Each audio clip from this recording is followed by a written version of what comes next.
Welcome everybody. Thank you for joining us for AConnect once again. Before we get started, I want to acknowledge the traditional owners of the land on which I'm coming to you from today, the Bidjigal people of the Eora Nation. And I also want to acknowledge the land on which you're all watching this today. Today we have Ed Husic, the member for Chifley, and also the Shadow Minister for Industry and Innovation, joining us, and he's going to tell us a bit more about how telecommunications issues are affecting his electorate. Thank you, Ed.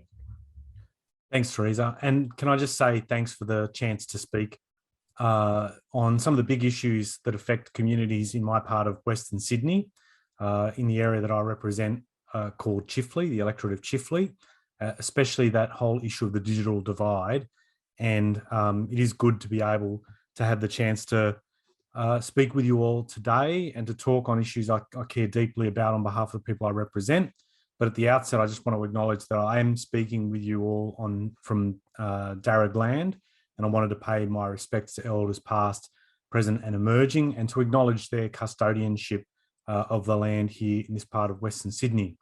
And if I can at the start too, not only acknowledge the terrific work of ACAN, who I've had the real pleasure to deal with for the entire time I've been in federal parliament, but I just wanted to acknowledge my deep respect for the leadership that Teresa's shown in this role.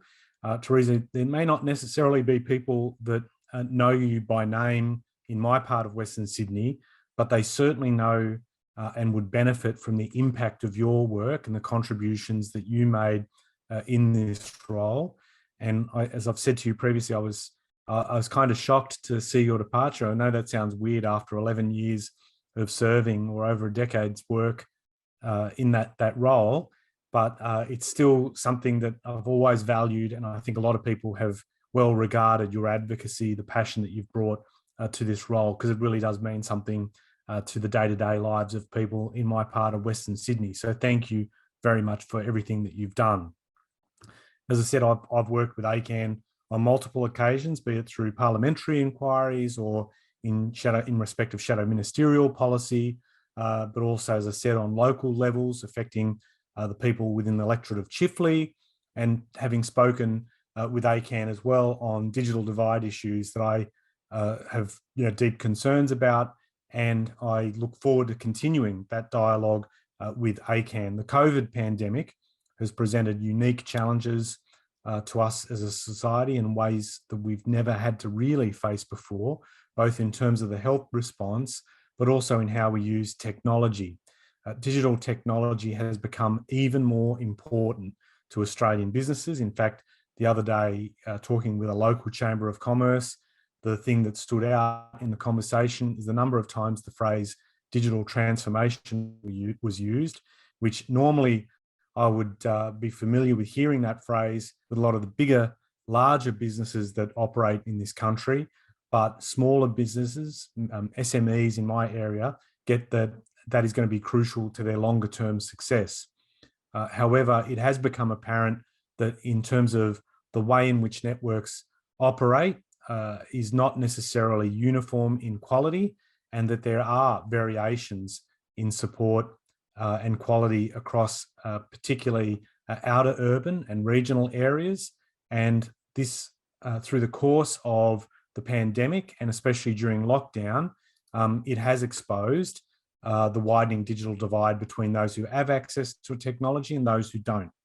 A recent report by Info Exchange found that just 12 months ago, 2.5 million Australians weren't online, meaning they can't or were not in a position to take advantage of the education, health, social, financial benefits of being online.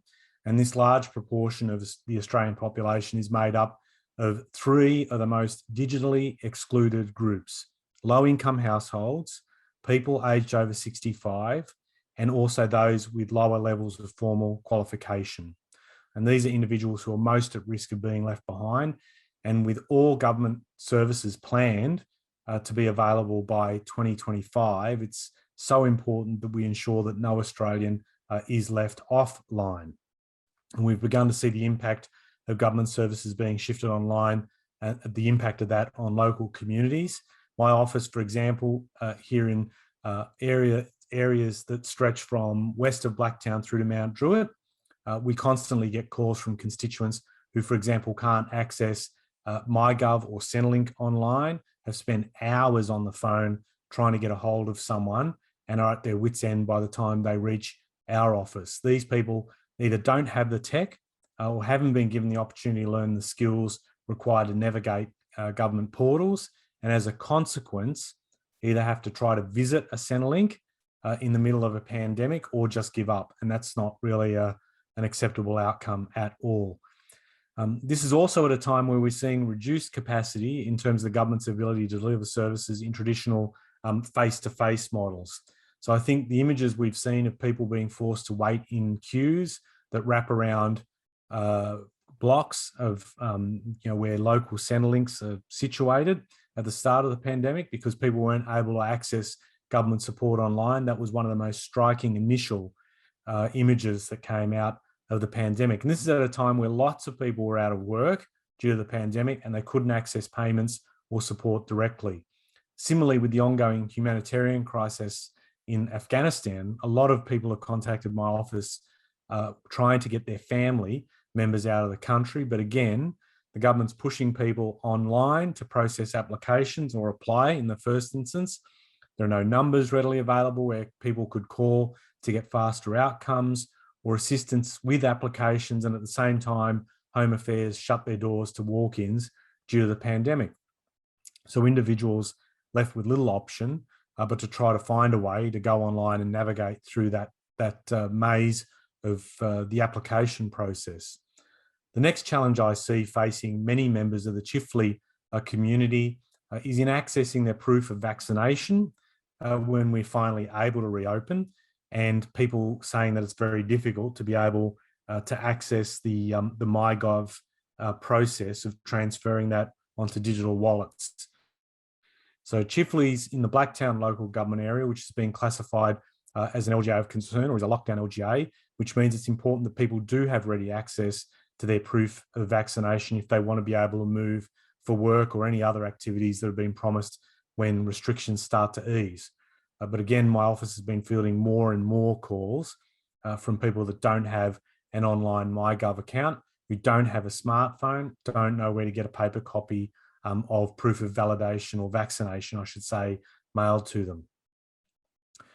We also see vulnerable individuals being failed in terms of the shift to deliver those services online, but we see the other communication challenges in terms of connectivity, online schooling, online work, and the affordability of services. And at the start of the pandemic, I visited a local primary school where the principal told me that only 6 of the families with children at the school had a dedicated laptop or tablet that their child could use for remote learning. I also saw where in high schools, principals would tell me that for their Year 12 students last year, they recorded incredible results. And that was largely because they were all equipped with a laptop, a dongle, access to online learning. However, for students that were outside of Year 12 in lower grades, they saw some of the worst performances they'd seen simply because they couldn't connect and deliver education online. It's a real issue for me. It's something I feel very strongly about and something that I think longer term does need to be addressed. So the equity issues in terms of accessing devices is a real serious issue, particularly if the cost of accessing those internet services and the cost of data is crippling. And the other point that I think is important to emphasize here is that in past censuses, there are about 25% of households around the Mount Druitt area in particular that have no access to the internet. So you can appreciate on hearing that what a huge challenge that will present to our area. So schools have done what they can. They've done fantastic work. They've also provided paper booklets where digital platforms aren't available to those students. They've sought additional devices to be given to families who couldn't afford them for online learning, but we really shouldn't be in a position where we have to rely on that scramble to ensure that people get access to services when the assumption is that everyone is able to do so, and that simply is not the case. In another concerning area, healthcare, we're seeing a major shift to telehealth, and that has proven to be very popular, and video health delivery as opposed to in-person consults. That's been a big thing in our part of Western Sydney, and I know that for some medical centres, it now constitutes overwhelmingly the amount of work coming through the door. In one particular instance, a recent medical centre that I've spoken with said that 60% of their work is now telehealth. But again, that demonstrates that access to devices like laptops or smartphones or tablets will make a huge difference here. Community health nurse indicating to me that when they were looking to refer an at-risk client to see a doctor, she had to call 5 GPs to find one who had capacity to offer even a video health session as opposed to telehealth. So while a lot can, there are still some that don't necessarily engage with that as a mechanism to deliver help to people in need. The ability of a patient to express their medical issue and have their physician identify and prescribe treatment increases markedly when a consult is done over a video platform as opposed to over the phone. These are just some of the issues facing people who do not have access to devices and internet services. But even if you are fortunate to be able to afford home internet, a smartphone, laptop, or tablet, you still face issues in accessing decent internet service in your own home. And I've had forums or held fora where constituents have said it's not possible with the bandwidth they have in their homes to have their kids remote learning plus the parents working as well. And they have also been, during this lockdown, entire streets in the Chifley electorate that have experienced outages lasting several days, where households have been cut off because of, for instance, contractors, not a unusual story, have cut lines, but that's meant that people have been without access, and that has been felt very dramatically for a lot of people who have been concerned about their ability to work or for their kids to do online learning. And it's not just individual residents affected. The not-for-profit sector was also hit hard by lockdowns, affecting their ability to deliver services that the community desperately needs. Surveys of not-for-profits found that only 30% were fully prepared for the technology needs of staff working from home during COVID-19. And even the organisations that did have technology still face challenges, with nearly 50% of their staff being less than confident using tech and IT systems. So it makes it just as important to ensure our local community organisations have the resources to support our community and aren't also caught in that digital divide. I've been very proud to partner with some local organisations in our area to help bolster and boost their online capabilities during lockdown. For example, the Wash House, based in Mount Druitt, that does really important work in supporting women experiencing social, economic and locational disadvantage, especially through the course of incidents of domestic violence. The Wash House provide information, resources, support and assist in referrals. They faced special challenges in terms of connectivity with clients and linking them to services, and especially with clients who had basically made their way to the Wash House, needed to be able to set up online accounts with government services, didn't have their own devices, and the Wash House didn't have their own devices as well to help facilitate that.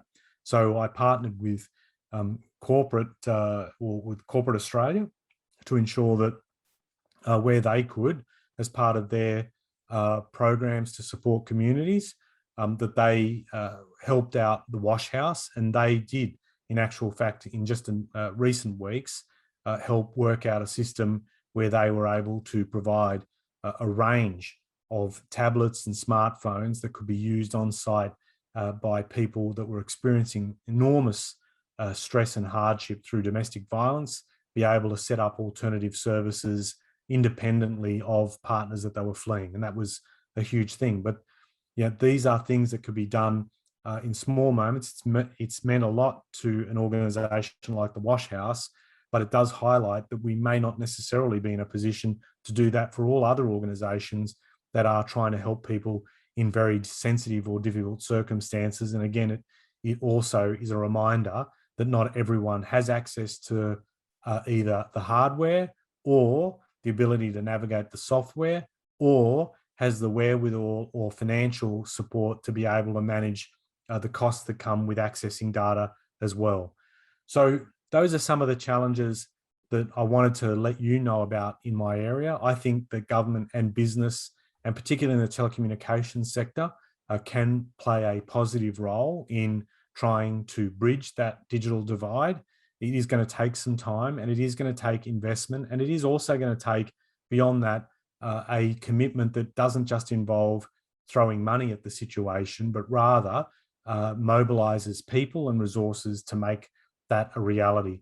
And it's certainly something that I want to continue pushing as a local member, as a parliamentarian, as a shadow minister, and hopefully in a position where if we do form government, that we can champion ideas to make that a reality. So I'll leave my comments at that, Teresa, and I'm more than happy to answer questions as well. Thanks for that, Ed. Look, I think some of those examples that you have just given us are quite stark as far as the impact goes that your community has felt during these harsh lockdowns that we've had to endure due to the pandemic.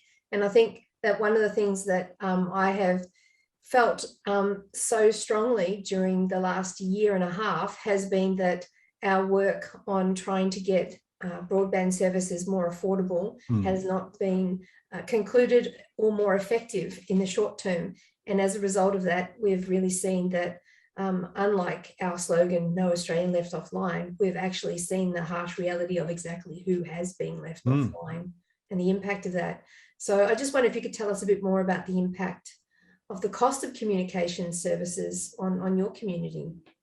Well, it has been a big burden on parts of the communities that I represent. There are people that not only experience mortgage and financial stress as a result of the pandemic and wondering whether or not they can make ends meet when they're not working or they're not bringing in income, even though they might be getting some financial support from government. They're trying to make ends meet, and sometimes they have to reevaluate what they can do with the cost of telecommunication services.